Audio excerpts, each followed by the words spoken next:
Je suis Dr Omar Mariko, président du parti Solidarité africaine pour la démocratie et l'indépendance, médecin généraliste de formation, député à l'Assemblée nationale du Mali et candidat du parti à l'élection présidentielle 2018. Serait le président du Mali, est-ce qu'il va libérer Amadou Aya Sanogo? Je vais libérer Amadou Aya Sanogo et tous ses camarades. Pourquoi? Parce qu'on leur reproche des actes posés le 30 avril. Le 30 avril a été une agression extérieure contre notre peuple.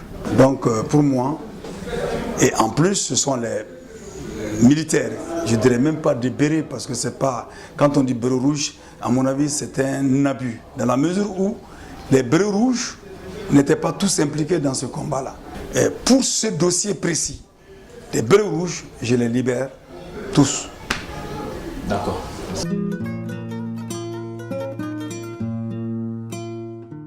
Je m'appelle Aboubakar Sanogo. S'il devient président, est-ce qu'il est prêt pour déclarer ses biens aux Maliens? Enfin, par la Constitution, c'est dit que le président élu doit faire la déclaration des biens.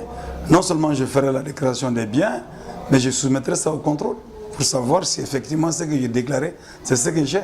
Et il faut aussi expliquer les sources. Je le ferai, bien volontiers. Pas de problème.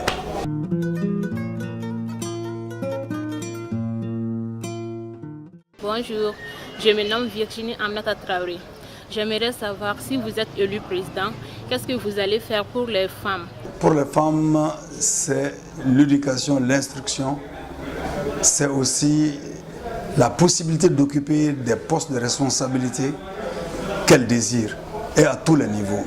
Je vous donne un exemple en passant. S'il y a une demande pour un poste et qu'il y a 3 postulants qui est à égalité, qu'il y ait une femme et un homme à égalité de compétences, je choisirai la femme. Ce n'est que justice.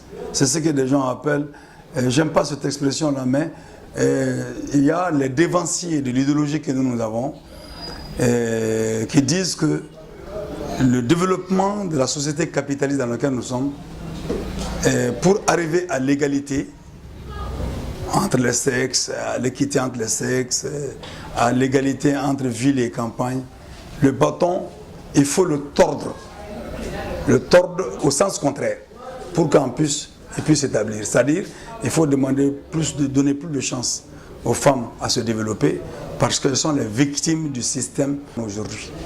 On peut difficilement nous faire la leçon parce que le parti Sadi a fait rentrer d'abord des paysans à l'Assemblée nationale. On a crié, oh là là, les paysans à l'Assemblée nationale, ils ne comprennent pas français, ils ne connaissent rien, etc. On a fait rentrer des paysans à l'Assemblée nationale. Ce qui était catastrophique pour les gens, c'était les paysans. Alors plus catastrophique, nous avons proposé à une femme paysanne illettrée en français pour qu'elle rentre à l'Assemblée nationale.